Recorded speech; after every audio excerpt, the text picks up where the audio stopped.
The 49ers dynasty featured two Hall of Fame quarterbacks, the greatest receiver of all time, and an offensive-minded coach nicknamed the Genius. With all that, it's easy to forget the 49ers could play defense too.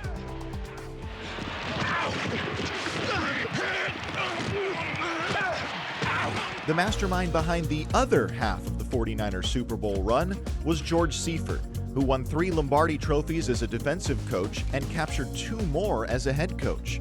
He never got the credit his predecessor did, never stole the spotlight, never got carried off the field, and that's just the way he wanted it. He built a defense that reflected him, very self-assured. We don't need anyone to tell us we're good. We know we're great, and we actually are not seeking anyone's approval. Seifert's roots with the organization go way back. In the 1950s, he earned extra money selling peanuts and collecting seat cushions at Kezar Stadium, the 49ers' first home. Seifert was also a football player himself, playing tackle and end at Polytechnic High right across the street. The upbringing left him fully immersed in 49ers culture. Every day, he was thrilled to be a part of this community, a community that he grew up in, a community that he loved. Seifert attended the University of Utah on a football scholarship. At the time, he envisioned a career in wildlife management, but George turned to coaching instead, with early stops that included Oregon and Cornell. Later, he moved on to Stanford, where he served as an assistant to Bill Walsh. In 1979, Walsh became the 49ers head coach. A year later, he brought Seifert on as a defensive backs coach.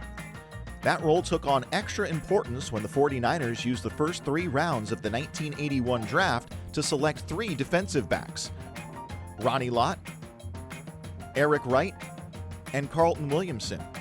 Even the so-called veteran of the group, Dwight Hicks, had less than 2 seasons of experience in the league. George's first impression with the secondary was not a good one. Seifert was exacting and demanding, and his post-practice review sessions could last an eternity. There was a George Seifert way. That way was we were going to stay after practice and we were going to spend a lot of time watching film. He wanted to make sure that he took care of every detail. The long hours paid off. Dwight Hicks and the Hot Licks gelled as a unit and administered punishment across the NFL. The defense finished second in the league in points allowed that year and helped produce a Super Bowl championship. A few years later, Seifert was promoted to defensive coordinator. In 1984, the 49ers capped a 15-1 season by shutting down the Miami Dolphins in Super Bowl 19. Lott, Wright, Williamson, and Hicks were all named to the Pro Bowl, the only time an entire defensive backfield was selected in the same year. That secondary, we had a strong bond, we loved each other, we cared for each other, and more importantly, we were one of George's guys. Following the 49ers' victory over the Bengals in Super Bowl 23, Walsh pondered retirement from coaching. While the 49ers waited for his decision, other teams targeted Seifert as a possible head coach. The Cleveland Browns asked Seifert to fly out, and they looked poised to offer him their top spot. But the 49ers front office showed it too could play prevent defense. They booked Seifert a ticket to Cleveland, but with an intentionally long layover in Texas. It was a ploy to stall for time as Walsh weighed his decision. And our means of communication at the time was through his wife, because he would call her continuously. Finally, when Walsh indicated he did want to step down from coaching and he recommended George Seifert should be the one to carry on the legacy, I reached out to Linda and told her, get him to turn around and come back. The job's going to be yours. And she also told him, George, don't screw it up. Once he became head coach, Seifert blended the best of the Walsh tradition with his fresh new voice. The result was the same. The 49ers won the Super Bowl in his first season. They walloped the Denver Broncos 55-10 for their 4th title, solidifying their status as the team of the 80s. But it wasn't all fun and games. 49er fans need to be quick with the camera to catch George Seifert smiling. He faces tremendous pressure. Any season short of a Super Bowl is unsatisfactory.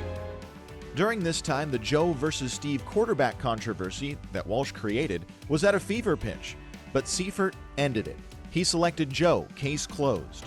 Young finally inherited the 49ers starting quarterback position when Montana was traded to the Kansas City Chiefs in 1993. But those years of being a backup left Young with a lingering resentment, and it all blew up in spectacular R-rated fashion on October 2nd, 1994. During a blowout loss to the Philadelphia Eagles, Seifert benched Young, and only Young, in the fourth quarter. The quarterback felt unfairly singled out, and he let his coach know it. I was looking for a fight. I wanted to fight. I wanted to turn around and fight my coach.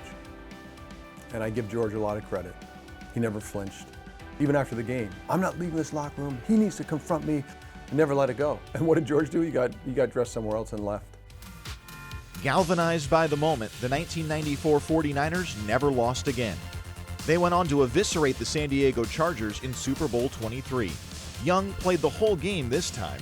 He threw 6 touchdown passes and was the game's MVP. Seifert didn't get carried off the field that day, as Walsh once had, but the 49ers made up for that omission years later at a reunion celebration. After a final season in San Francisco in 1996, Seifert finished up with 3 years as the head coach of the Carolina Panthers. In all, Seifert went 98-30 as the 49ers head coach and won 6 NFC West titles in 8 seasons. You know, he won 77% of his games. And they all say, well, Bill Walsh built the team. He won it his very first year, and 5 years later, he won it again. So he had time to rebuild his own football team in those 4-year period. He's a Hall of Fame football coach. Congratulations to George Seifert, who delivered peanuts as a kid and plenty of champagne as an adult. Join us as we usher him into the San Jose Sports Hall of Fame.